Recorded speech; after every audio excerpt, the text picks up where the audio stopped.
dipersembahkan oleh Assalamualaikum warahmatullahi wabarakatuh. Alhamdulillah, wassalatu wassalamu ala rasulillah wa ala alihi wa sahbihi wa mawalah, la hawla wa la quwata illa billah, amma ba'd. Saudara-saudaraku, para pemirsa pecinta Ramadan,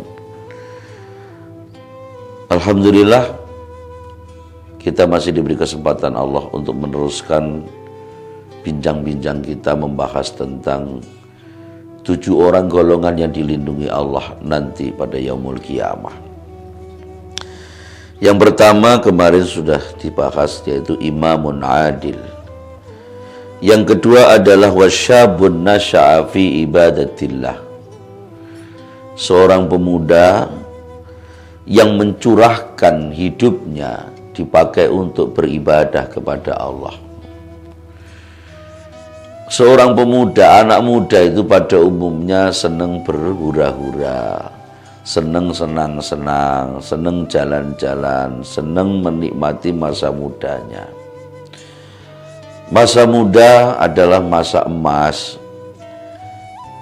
Tapi kalau ada seorang pemuda berani mencurahkan hidupnya, tidak digunakan untuk berhura-hura, tidak digunakan untuk foya-foya, tidak senang-senang, tapi justru digunakan hidupnya, dicurahkan untuk beribadah kepada Allah, belajar agama, baca Al-Quran, salat jamaah, salat tahajud, berpuasa, dan lain sebagainya yang kaitan ibadah kepada Allah, termasuk kegiatan-kegiatan perjuangan agama Islam. Maka itulah salah satu pemuda nanti yang dilindungi oleh Allah pada yaumul qiyamah. Karena masa muda itu masa yang sangat rawan, masa yang penuh dengan godaan, masa yang penuh dengan dilema. Saat-saat seperti itu kok ada pemuda berani tampil, masanya dihabiskan untuk ibadah kepada Allah, dialah nanti yang mendapatkan perlindungan Allah di mahsyar pada yaumul qiyamah. Yang ketiga, warajulun qalbuhu mu'allakun fil masjid.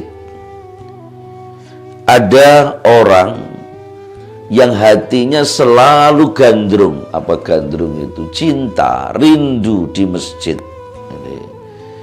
Ada orang yang tiap hari hidupnya di masjid, sholat di masjid, ngaji Quran di masjid.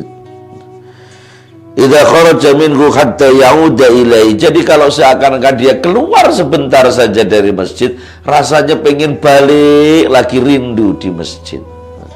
Subhanallah. Orang-orang pecinta masjid inilah nanti salah satu yang dilindungi Allah. Maka marilah kita yang ada masjid di lingkungan kita, kita ramaikan masjid-masjid itu. Kita gunakan masjid itu menjadi senter, menjadi pusat kegiatan Islam. Ngaji di masjid, bahkan syukuran di masjid, ya, tahlilan, macam-macam. Dan mudah-mudahan termasuk kebiasaan masyarakat kita meramaikan masjid, kita termasuk adalah orang-orang yang rajulun qalbuhu mu'allakun fil masjid. Bukan orang yang memanfaatkan tidur di masjid, bukan orang-orang yang selalu ke masjid. Karena apa? Karena nggak punya WC, nggak punya kamar mandi, akhirnya senang mandinya di masjid. Kalau ini adalah bukan orang yang mu'allakun bil masajid, tapi orang-orang yang memanfaatkan masjid. Nah, jadi harus dibedakan. Kalau orang mu'allakun bil masjid, isinya dipakai iktikaf, ibadah, sholat sunat, bahsul masail, ngaji, ya, bicara ilmu, diskusi. Nah, semua dilakukan di masjid. Itu menjadi manusia-manusia yang rindu akan masjid. Yang keempat, warajulani tahabba fillah ijtama'a alaihi waftaraqa alaihi. Dua orang yang berkawan akrab, dia berkawan karena Allah, begitu berpisah pun juga karena Allah. Ini teman-teman atau kawan-kawan yang sangat akrab sekali. Kalau sudah berteman karena satu hal yang lain, itu namanya modus ya, itu bukan yang karena Allah. Artinya kalau orang itu berteman karena Allah, suka duka bersama-sama. Karena banyak di luaran orang mengaku teman, tapi mereka hanya teman-teman kita saat suka saja. Kalau kita punya duit, mereka pada ngaku teman. Kita punya jabatan baru, mereka ngaku teman.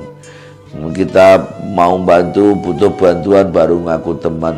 Tapi ganti saat kita terpuruk, saat kita susah, mereka jauh dari kita, tidak ada satupun yang mendekat. Ini bukan teman, ini teman-teman pengkhianat. Tapi yang dimaksud rajulani tahabba fillah, ini teman-teman memang selalu saat duka-duka saling mengisi, saling membantu. Seperti pertemanannya para sahabat Ansor dan kaum Muhajirin.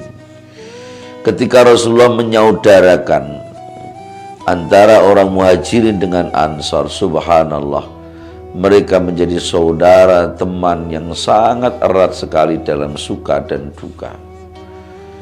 Bahkan ada sahabat yang terkenal kaya raya, Abdurrahman bin Auf, ketika dia masih menjadi Muhajirin, baru pertama ke Madinah, disaudarakan oleh Nabi dengan sahabat Ansar.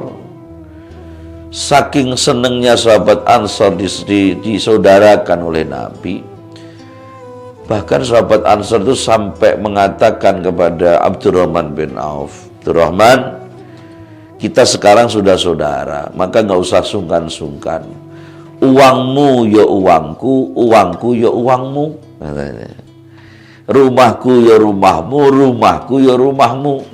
Sampai seperti itu. Bahkan yang lebih luar biasa, sampai sahabat Ansar nawari, wahai Abdurrahman, kalau kamu belum nikah, aku punya istri 3, nanti saya ceraikan 1, saya berikan untuk dirimu. Subhanallah, itu sebetapa bahagianya orang yang bisa berkawan seperti itu, satu tubuh saling menguatkan. Dan ternyata orang-orang yang bisa berkawan seperti inilah yang nanti salah satu golongan orang yang dilindungi oleh Allah pada hari kiamat. Yang kelima adalah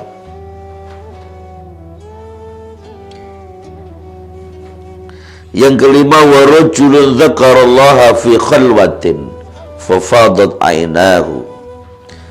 Orang yang senang menyendiri mengingat Allah sampai meneteskan air mata.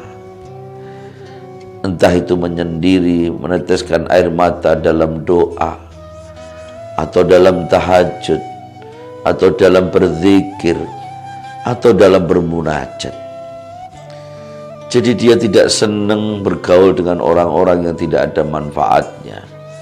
Dia lebih senang menyendiri, berbisik kepada Allah, sampai bisa meneteskan air mata. Yang keenam, warajulun ta'atu imra'atin dzatu jamalin wa dzatu mansabin ila nafsiha faqala inni akhafullaha rabbal alamin. Yang keenam adalah golongan orang yang dirayu oleh perempuan cantik, punya jabatan, punya uang banyak, kaya, dan ada peluang dan kesempatan saat itu untuk selingkuh, dan punya peluang saat itu untuk melayani, tapi dia tidak mau melayani wanita itu. Dia bisa mengatakan, saya bukan tidak tertarik kepada Anda, tapi saya takut kepada Allah Subhanahu wa ta'ala. Bagaimana dengan kita? Apakah kita mampu seperti itu? Ataukah justru memanfaatkan peluang yang ada? Yang ketujuh, warajulun tasaddaqa bi shadaqatin fa akhfaha hatta la ta'lama shimaluhu ma tunfiqu yaminuhu.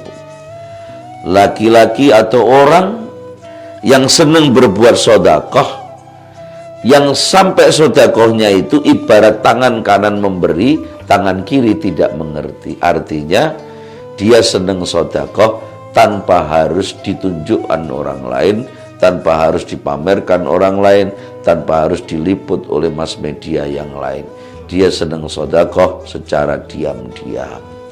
Inilah 7 golongan, saudaraku, yang nanti akan dilindungi oleh Allah pada hari kiamat. Mudah-mudahan kita semuanya menjadi salah satu dari 7 golongan ini yang dapat perlindungan Allah pada hari kiamat. Assalamualaikum warahmatullahi wabarakatuh.